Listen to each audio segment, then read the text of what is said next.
My pleasure and privilege to introduce to you Joe Dougherty. I've known Joe for a long time, many years. We worked together in the Chemical Stockpile Emergency Preparedness Program. I don't know how many of you heard of that or remember that program from the Army Chemical Stockpile days. So we worked together in that. Prior to that, Joe Dougherty was a reporter for the Deseret News, and more recently, he was the Public Information Officer for the Utah Division of Emergency Management, our organization. He recently received a promotion to be the Public Affairs Director for the Utah Department of Public Safety, where Joe was very instrumental in leading our pandemic public information response for the last 2 years. In fact, he was assigned to the Governor's Office from the Department of Public Safety in our public information efforts for the pandemic. Joe he lives now here in Utah, but he's originally from California, where he experienced multiple earthquakes. Now, how many of you here can say you've experienced an earthquake? All right, yes, everybody remembers. March 18th, 2020. So, do I have the right date? Yes, good. Right, exactly. So you may have discovered some lessons you've learned from that experience. What did you do to protect yourself? Did you remember drop, cover, and hold on? Did you go through your emergency plans, your communications with your family and out-of-state telephone contact? That was an eye-opener for us. That was a wake-up call. We're calling that kind of a major earthquake, but we know that the Wasatch Fault can produce an even larger earthquake. Are you ready for that? That's part of our job at Be Ready Utah, is to help educate people, help motivate people to take action towards emergency preparedness.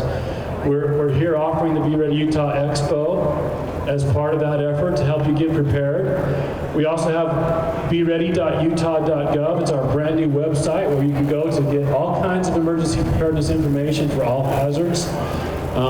Make a plan, get a kit, be informed, get involved. It's all there. We hope you go visit our website. Maybe after the expo, you've got some motivation to add to what you've learned here today and tomorrow. So, with that, I digress slightly in introducing our keynote speaker, friend of mine, Joe Dougherty.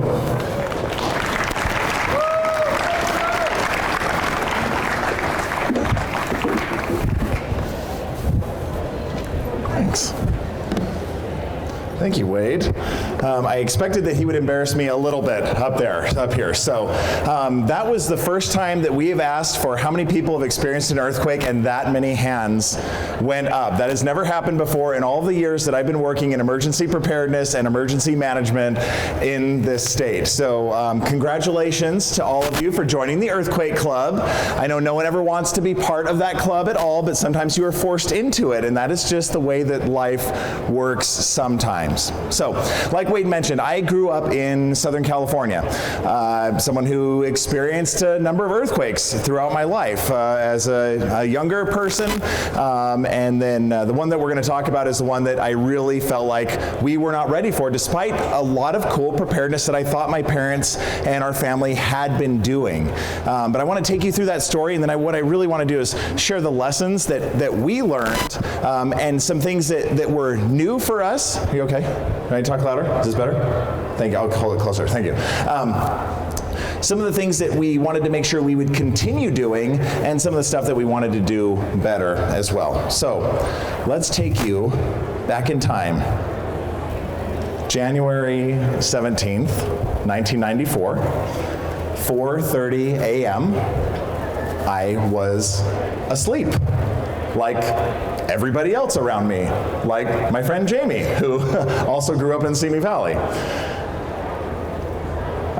This was a Martin Luther King weekend, and so Sunday night we all went to bed expecting to have a really, really lazy day the next day.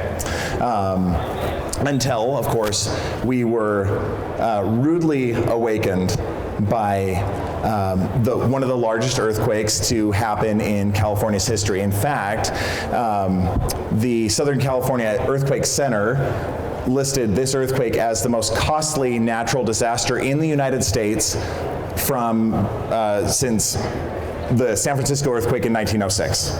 So this was a multi-billion-dollar disaster. Like I mentioned, our family had experienced earthquakes many times. Most of the time, though, it was a slight little shaker, a little rumbler, and you could go back to sleep. But this one was a little bit different. Now, as soon as it happened, I immediately, once I woke up, I realized what was happening, blanket over the head, and I just remember repeating the words, make it stop, make it stop, make it stop, make it stop. And if you had asked me, I would have said that probably went on for at least a minute. And when the shaking was over, we learned that 20,000 people had been displaced from their homes. Numerous buildings had collapsed. Fires had started, floods had started, and 57 people eventually, that was the total for who lost their lives. I want to show you a picture really quick of what this earthquake would have looked like if you had a geologic eye on things. This is what we call the shake map. And so this is something that the U.S. Geological Survey generates because they have numerous earthquake sensors in the ground all throughout California. And what you see is in the center of that, which is about where Northridge, California is, it's about 20 miles away from the town where I grew up. It's called Simi Valley. The darkest red spot is where the most intense shaking was felt. And then as you can see, as you go farther away, the shaking is not nearly as intense. This scale that is at the bottom of this is something called the modified Mercalli scale. And it's different from the Richter scale. You know, people focus on magnitude a lot because it's a really easy number to hang on to. But what the Richter scale doesn't tell you, or the magnitude scale, it doesn't tell you like how intense an earthquake was. You could have a magnitude 7 or 8 earthquake that happens 50 or 60 or 100 miles underground. That's where its like center would be. And you wouldn't have the same effect as if it happened close to the surface. So that's what is really important about this scale. And what you see on here is, I think this is the laser, for folks on this side, this is what we would call violent perceived shaking. So for anyone on this side, we're looking at this like level 9, and it's this level is what people were feeling within those first probably 20 to 30 miles away from the epicenter of the earthquake. So just very, very violent shaking. And I have some images for you from that day so you can have an idea of what was going on. All right, so my mom would probably be embarrassed if I showed you this picture right now because, this picture. So this is my bedroom. 14-year-old Joe, this is my bedroom. And you might think, man, you just don't take care of your bedroom, right? And you probably couldn't have been able to tell the difference if an earthquake happened in my bedroom because I was terrible. But this is earthquake results. And what you can see right here in the foreground is this is one of our dressers had toppled over. Right there. You can see everything that has fallen off of shelves, bookcases disgorged, all their contents. And we're lucky, like this was a bedroom, right? Mostly a lot of like soft, non-breakable stuff in that room. And what I want you to do is while I'm talking today, look for the things that we might have done wrong, right? Like, so hint number 1, furniture fell over. We probably should have done something about that. All right, now when we move into what was happening outside of our home, closer to the epicenter, we had some really tragic things that were going on. This is a screen capture from one of the local news stations, and this is a guy who is pointing at a window. Now he is standing on the ground level, like street level, and he is pointing at the second story of an apartment building. The first story is at his feet. Now, so there were numerous buildings and types of construction, something called Softstory Construction and some other types, where you just saw buildings pancake and one floor just dropped to the other one. A really quick Google search will show you numerous like cars just smashed because the apartment building came down on top of them. So this is one of those really like tragic examples. Actually, this is interesting story about this one, though, is they actually pulled a guy out from under this building. Really interesting clip to watch. Yeah, did you have a question? What magnitude was it? Oh, thanks for the question. Yeah. So I'll get to that in 1 second, because we're going to compare that earthquake to our earthquake.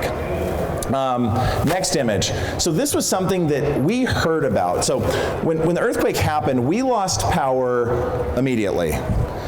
So that meant that we weren't going to be watching TV, we weren't going to see any local news reports. Of course, there was no social media, there was no cell phones, so being able to get information was really, really hard, unless you had a radio, which was one of the first things that our family did, is we found a radio and turned it on so we could like listen to some of the reports. But when we were finally able to make contact with other people who did have access to the mass media, we heard about this story of a river of water going down the road with a giant flame in the middle of it. Because what happens is an earthquake is so violent that it will interrupt and break the infrastructure that we depend on every day. And where's that infrastructure? It's all underground. So natural gas, sewer, your water, storm drains, it's all underground. And when that stuff gets interrupted or broken, you end up with really dramatic things like this, a river flowing down the street with a giant fire coming out of the middle of it. So this was one of those things that we had just been hearing about, and then later we're able to actually see images of things like this. And of course, because when floods like this happen, they wash all sorts of combustible materials down into storm drains. You also had the storm drains were on fire as well, so in some location. Now this was not like everywhere, this was closer to the epicenter where you would have had a lot more of the really severe damage. The area where I lived, about 20 miles away, there were a number of homes that did collapse. I had a friend in high school who lost his home. The movie theater roof caved in. The shopping mall that we would all go to, that had a collapse of its parking garage. Just numerous things like that, fissures in the ground, and all from, here it comes, a magnitude 6.7 earthquake. How long did it take to do this damage? Remember, I felt like it was probably a minute. It took 20 seconds. Now, a decade later, when I finally went to look this up, I was floored to find out that that is how long the shaking actually was. 20 seconds to cause that level of destruction. And this is in a state where people have a pretty good preparedness culture. Building codes were updated there a lot earlier than they were here in Utah, but they still saw a lot of this, and that is just because the sheer amount of energy that is released during an earthquake causes these really severe types of disruptions. Probably some of the most tragic things that we saw were these freeway collapses. These were really, really shocking to see because we rely on freeways and overpasses just constantly in California. Now here in Utah, we do have a few of those. We have the Spaghetti Bowl. We have some other places where we have road crossings. A lot of I-15 is at grade, right? You're just like on the ground. But this area, particularly near Santa Clarita, this is where the 14 and the 5 cross. This was the 14 freeway. This is a freeway I drive on all the time when I go back home to visit family. And there were sections of this that just dropped away. And you can see there are cars down there.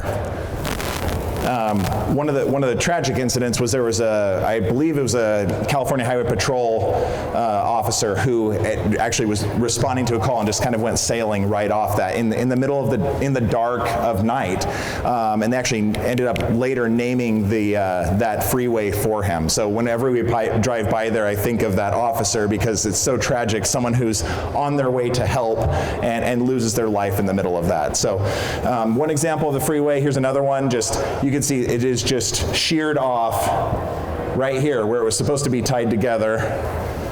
And this is all just rebar reinforcing material. So this was a very powerful earthquake.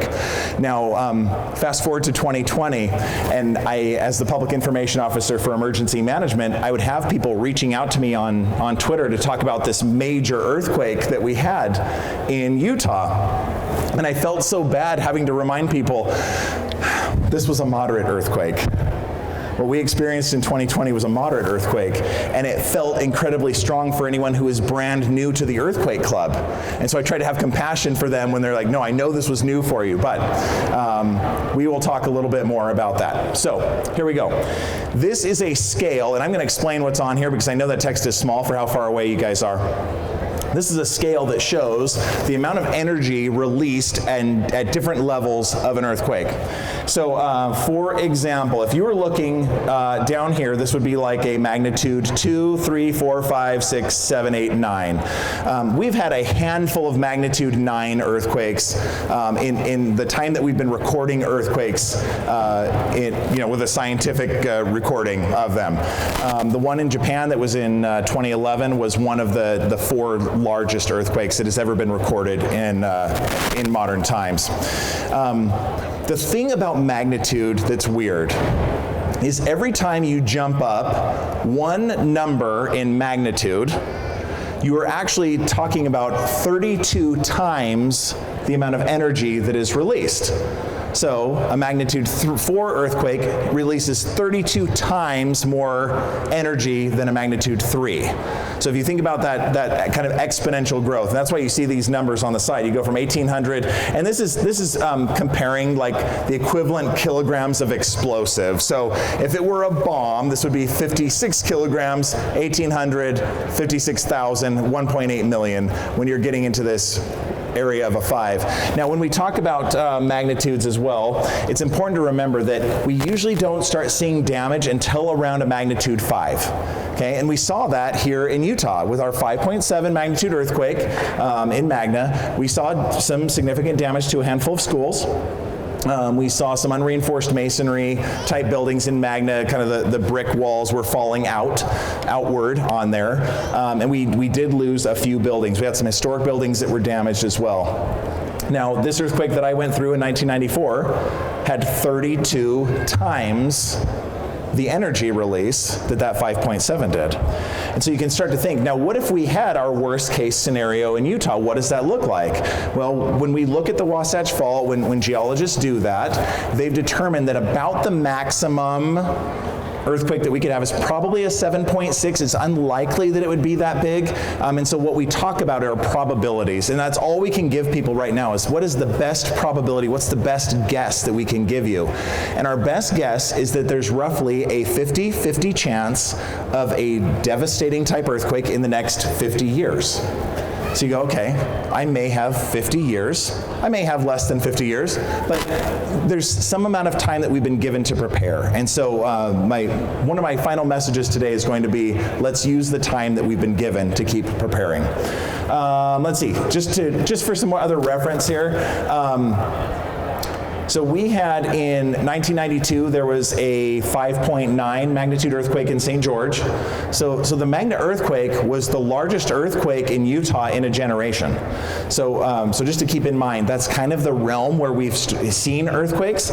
We've had earthquakes as large as a 6.7 in Utah's history. There's one in 1901 in Richfield, and another one in 1934 up in Box Elder County. So we have seen this type of earthquake before. It's just been a really, really long time, and important to know that what we're capable of here. Aftershocks. Some of the aftershocks in the Northridge earthquake were actually larger than our Magna earthquake. And I remember them. One of them happened almost immediately, like within a minute, and then there was another one that happened a number of hours later. They both measured in the realm of magnitude 6, and very strong. I remember my sister just screamed every time there was an aftershock that we could feel. And eventually, I think this is our next one. Oh, no, we'll get to that in a minute. Eventually, there ended up being about 10,000 measured aftershocks from the Northridge earthquake. If you want to compare that to what we had in Magna, we're about 2,500 aftershocks that were measured in the year following the Magna earthquake. So, I want to talk about the lessons here. Okay, got a few minutes. Lesson number 1 is light.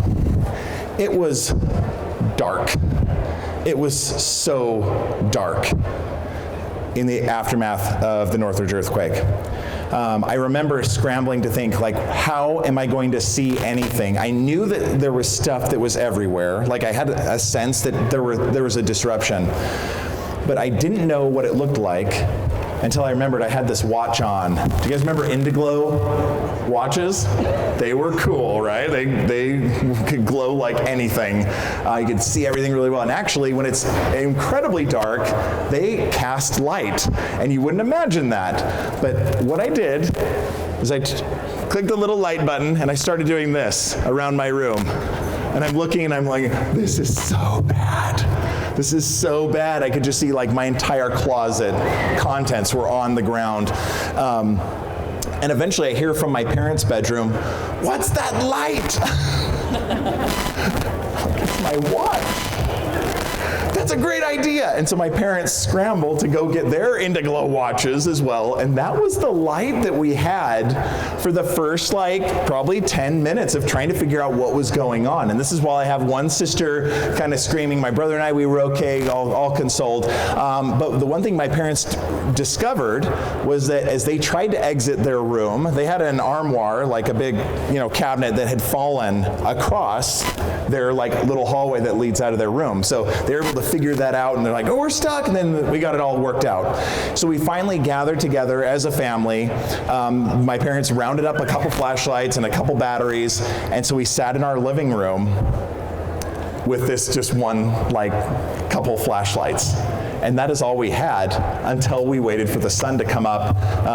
Let's see, that was winter time, so the sun's coming up at probably 6 or 7 in the morning is when it's just barely starting. But I remembered, here's just a funny little anecdote.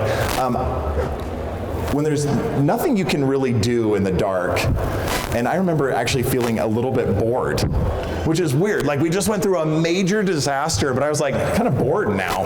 So I remember when the sun was just starting to come up, the sky's got that like really nice dawn. I was outside in my front yard playing basketball, just shooting hoops, because there was literally nothing else to do. Like, couldn't watch TV. The radio was kind of just repeating the same information. There wasn't really anything for us to do. I think our water was off for a little bit as well. So yeah, so that's what a teenager ends up doing. So don't be mad if your teenager does something crazy like that, but it's like really they just don't have anything else to do in the dark. So how do we plan for light?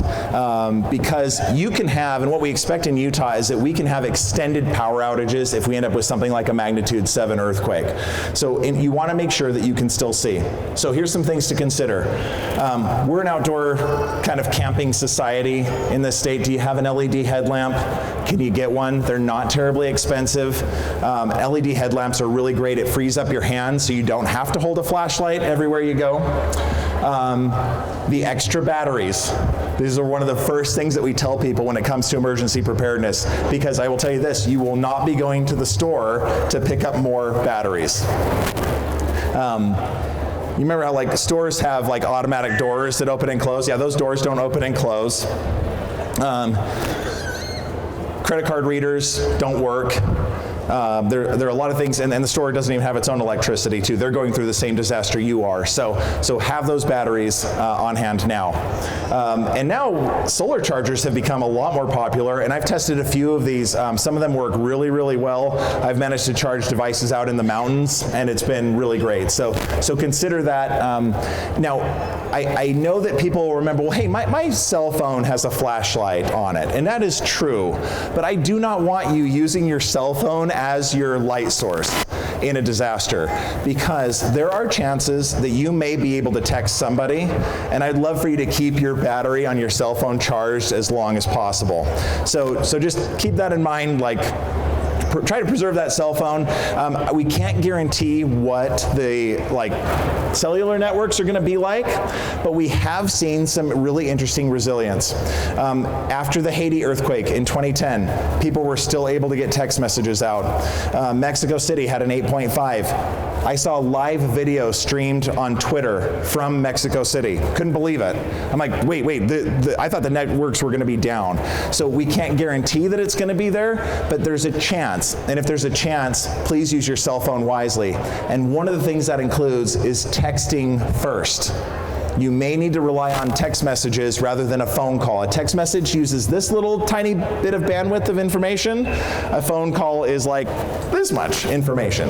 And so we want to make sure that we're preserving that. We don't need to congest our cell phone networks with phone calls. If we really just want to check on people's well-being, we can make those text messages work. Yeah? I've been other places where I didn't have cell signal for a phone, but I had cell signal to call 911, to text 911. Interesting. So I'll use texting on 911. Yeah, really good question. So he said that he's been in some places where he might not have had cell service to make the phone call to 911, but he's been able to text 911. And then the question is, do we have texting to 911 here in Utah? That is being rolled out. I don't think it's statewide right now, but it's something that's in process. So, which can actually be really, really important in certain situations. So do what you can to preserve your cell phone juice where possible. Consider battery-powered LED lanterns. This is one of our favorite things that we use when we go camping. And we make sure to keep the batteries out of the lantern. They stay separate from it. They're connected in a bag. But I've just found when I've left a lantern sitting for a couple years and I go to use it again and the batteries have all like exploded inside and it's just a mess. So we've kept our batteries separate so that we can still use our LED lantern when we need to. And just remember, one flashlight is not enough. Every family member should have one. Keep it by your bed and just pick one up when you go to the store. Yeah, question? Charge your cell phone from your car battery. Correct. Yeah, really good point. So remember, your car is also a charger. So just consider that you may be able to charge your cell phone from your vehicle as well. So lots of things to consider. All right, next. It's not just one. Every earthquake gets a name. Loma Prieta, Northridge, Tohoku, Haiti. We talk about that one earthquake, but it's not just the one. It's not just Christchurch had an earthquake. It's the earthquake, and it's the thousands of aftershocks that will come after it. So for your own mental sanity, I know you guys experienced this in 2020, there are a lot of aftershocks, and people will feel a lot of aftershocks. I think if we're mentally prepared for that, it won't be as surprising when it comes. So that's why we want to teach our next generation as well. Expect that the aftershocks are going to happen. This is the first month of aftershocks in the Northridge area. Where I grew up was right here. You can see SIMI, basically completely covered, or the second half of the name is covered. This is the blue dot on the side is the location of the main shock of the earthquake. Now these are just the aftershocks that are magnitude 2.5 and above for the first month. This was about 900 of those. There are going to be many more thousands that are much smaller. You're probably not going to feel anything below a 3. Most of the time we have a few really sensitive people out there that can feel a 3 and a little bit lower than that, but you're generally not going to feel that. So some things to consider when it comes to aftershocks. Some aftershocks can be almost as large as the main shock. So you may get some really big booms afterward. And what that means is that anything that might have been damaged by the main quake might be exacerbated by aftershocks. So buildings that were standing may come down. So that's why we urge people to be very careful around especially unreinforced masonry buildings. And I think I mentioned we have 147,000 of those types of buildings in our state. Remember to treat aftershocks like the main quake. We still drop, cover, hold on, take them seriously.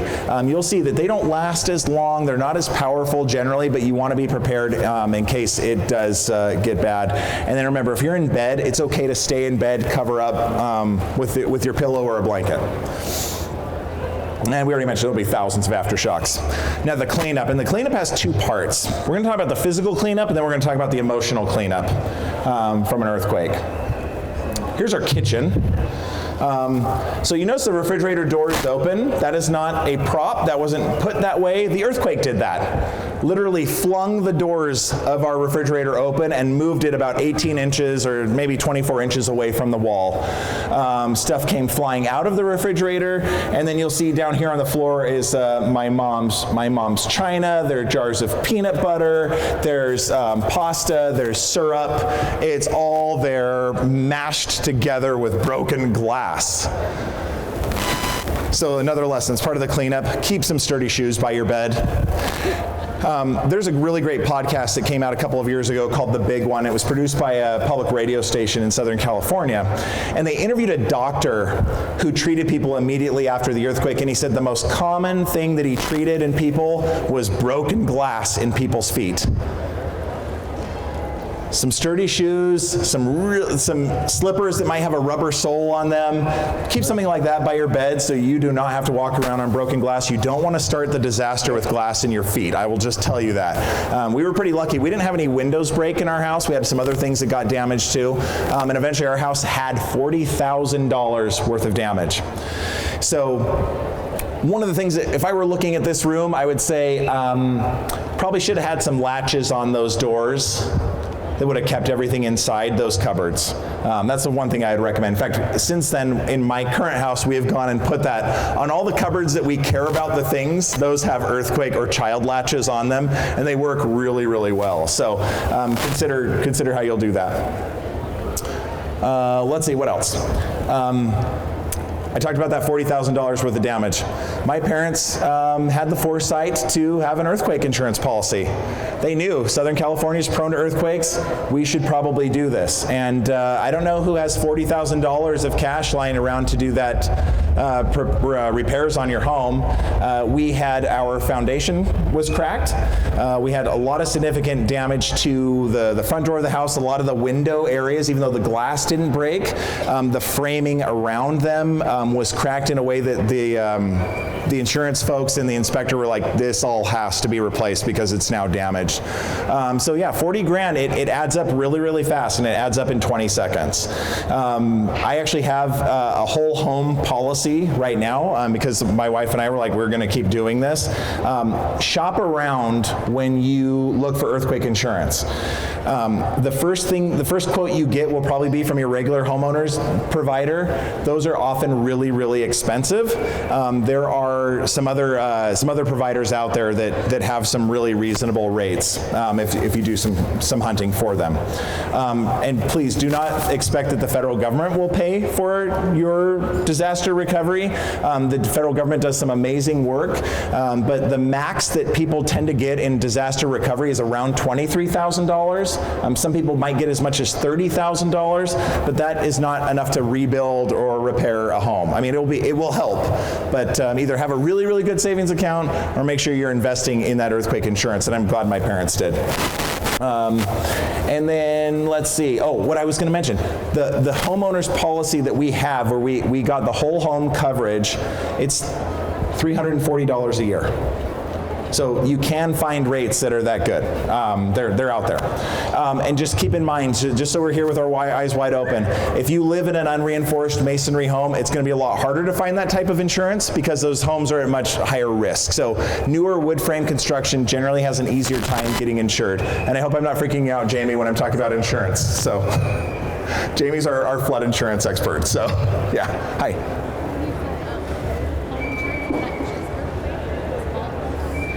Yeah, so what that is, that's an extra policy on top of my homeowner's insurance. So my homeowner's insurance is $450 for something, and then we added this extra earthquake policy on top of it. So it does make your insurance more expensive, but for me, I lived through it. I'm like, no, I will be an advocate for earthquake insurance for my entire life. So great question. Okay, now the emotional cleanup. After the Magna earthquake, I started getting a lot of comments on social media. People just sending us questions like, hey, was that an earthquake just now? I swear that was an earthquake just now. Can you look up, was that an earthquake? And I'd go to the University of Utah Seismograph Station's website, and I'm not seeing an earthquake. Like, there's nothing that's registering. I didn't feel it. I'm not getting reports from other people on our staff. And this was, let's see, the earthquake happened on the 18th. This was on about March 21st, 22nd. And I finally realized, people are having anxiety. This is an anxiety response. And here are some of the symptoms that they were, I'll get to that one in a second. They weren't able to sleep. They were feeling nervous. They couldn't focus. They were feeling phantom earthquakes. And they had endless questions and wondering about this. And that's when I realized we need to do something about this. So when I go back to that previous slide, I sat down on a Sunday and I started writing this thread on Twitter, and then we converted it to Facebook so it's there as well. And I just started talking about this thing called earthquake anxiety. And now I will tell you, I'm not a therapist. but I really, really cared a lot about what people were going through. And I wanted them to understand that this is very normal to have this type of response after something traumatic. So what I wanted to do is encourage people, when your loved ones are going through this and they're still nervous and they can't sleep, they just need our love and patience, because time will help heal that. And there are a couple other things that people can do that will help heal that, and we'll go through these really quick. I told people there are 3 things that can help them: facts, action, and time. Some of the facts. Utah has about 1,200 earthquakes a year on average, and most of them don't do anything. So if you can remember that, most earthquakes are not going to harm you at all. There's a comfort level there. Aftershocks are going to be a normal thing. I had people reaching out just saying, I can't believe there's another aftershock. How many more are there going to be? I'm like, I don't know, but I have to tell you this is normal. Even months later when we were still having aftershocks that people could feel, it's normal to have that because the earth is just going through a thing right then. So, and remember, most buildings are going to stay standing. There were people who wanted me to like diagnose their home. I'm like, I can't. I'm not an engineer, but I can tell you that most buildings will stay standing even through a magnitude 7. Most buildings will stay standing. And the other thing that's probably the most comforting is sometimes people hear, oh, that earthquake's going to happen, we're all going to die. No, we're not all going to die. 99.9+% people are going to survive. Will undoubtedly have some fatalities. But when you know that most people are going to survive and you're probably going to be in that group that's going to survive, doesn't that make you want to do something about that? Don't you want to have the best possible recovery that you can, knowing that I'm probably going to survive this thing? I want to be here. I want to make it the best thing that I can. So, the action. Of course, this is what we call emergency preparedness. And I talked about keeping the sturdy shoes by your bed, store food and water, the things that you won't be able to get really, really fast in the aftermath of an earthquake. Do you require special medications? I have a couple family members who are type 1 diabetics. So they make sure they have an extra supply of insulin, not only at their house, but at another family member's house as well, so that they can get to it in case their supply is damaged or they can't keep their insulin. Anyone know? Cold, yes, thank you very much. Okay. Conduct the home hazard hunt. Look for the things that could fall over. The dressers, the bookshelves, all of those things that your favorite painting on the wall. There are special hooks you can buy so your painting will not go crashing down on the floor. And please, don't keep any of those giant bowling trophies above your head in your bedroom, okay? It's not worth it for that to come down on you in the middle of the night. And meet your neighbors. There's a researcher named Daniel Aldrich who did a FEMA prep talk, kind of like a TED talk, but preparedness. And one of the things he said is that neighborhoods where the neighbors felt close and they knew their neighbors had a better sense of recovery in the aftermath of a disaster. If you know your neighbors, yes, you have that sense of belonging, you have that camaraderie, you know there's a safety net there. Those people sense that their recovery is better, even from groups that are more affluent or more educated. That sense of neighborhood is very important, and that's something that we're, I think, working on restoring as a society right now is our neighbors. So please, meet your neighbors. And then time. This is probably the hardest part of waiting to get through an anxiety response because you feel like it's never going to end. But time does heal. The aftershocks will get less frequent. And like I mentioned in the beginning of this, Mother Nature has given us time right now to prepare. And if we use that time, we will get to that new normal where we can sleep better at night, where we know we're ready to recover, and a few things that we can consider as we get to that new normal. Someone gave away the whistles. Please take some time to tell a friend what you are doing to prepare. Those friend relationships are very powerful. And it's not driving preparedness down someone's throat. It's just saying, hey, by the way, guess what we did? We stored some water this weekend. We put some cash away because we might not be able to use our credit cards. And people just might say, I can do that. come join the Great Utah Shakeout at shakeout.org/Utah. It's our annual preparedness drill for everyone in the state. It's happening April 21st, 2022. Come visit beready.utah.gov. Like Wade mentioned, it's our revamped preparedness website. It will answer so many questions that you have.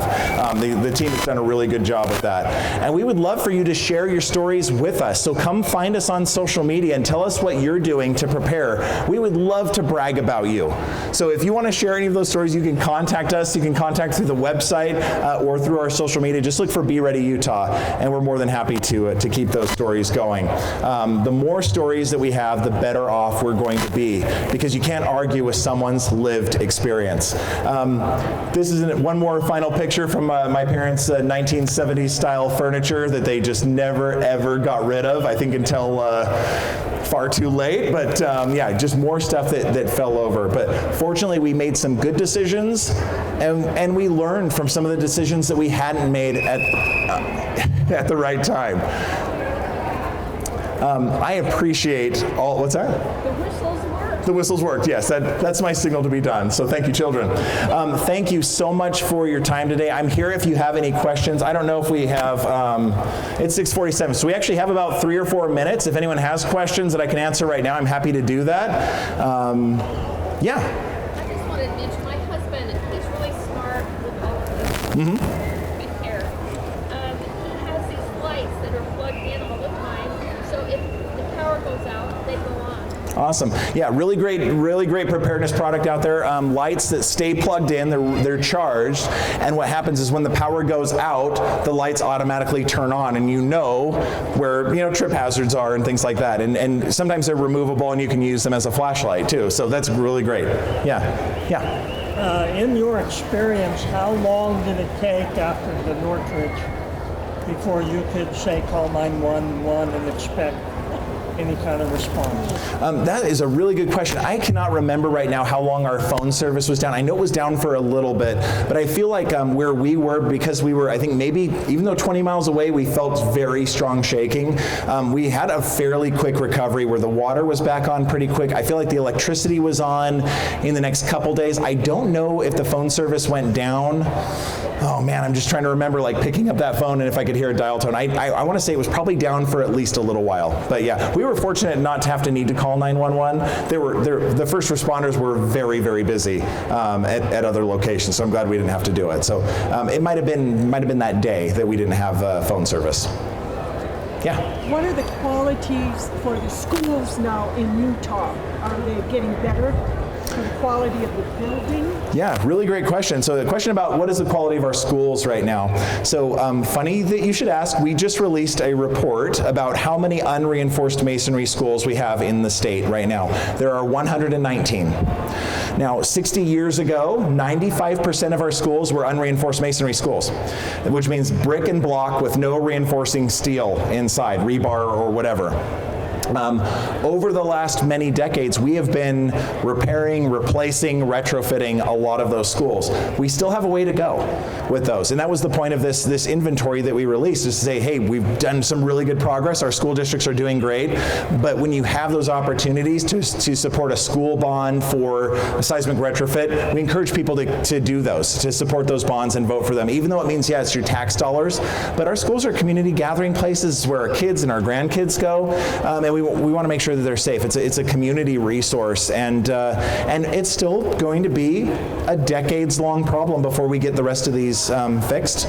But yeah, most of the schools, I can talk about the Salt Lake City School District. Over 25 years, they either replaced or retrofitted every school in their district, thanks to the voters approving those types of bonds. So that's a small school district, though. So yeah. When we push for drop, cover, hold on, why do they say just cover your head with a sheet? Right, so why if we're supposed to drop, cover, and hold on, why are you safe in your bed? So remember, we're talking probabilities here. The most likely thing that is going to hurt or kill you is not your home collapsing on you. It's the other stuff that's non-structural that may fall down on you. So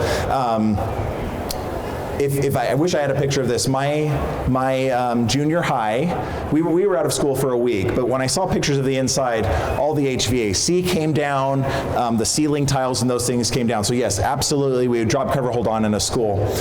In your bed, you generally don't have a lot of non-structural things over you. You might have like some artwork or thing. I don't know what your bedrooms look like. Maybe you do, but generally, if you're there, it's okay to stay there because you're not really going to have anywhere else to get in cover from your bedroom. And we really don't want people moving around in an earthquake. If you have strong shaking, there are people who have gone running to try and find shelter, and the earthquake will knock them down and injure them, and that's just not worth it. Again, you don't want to start the disaster injured if you can avoid it. So if you have to go anywhere, get to the ground, crawl.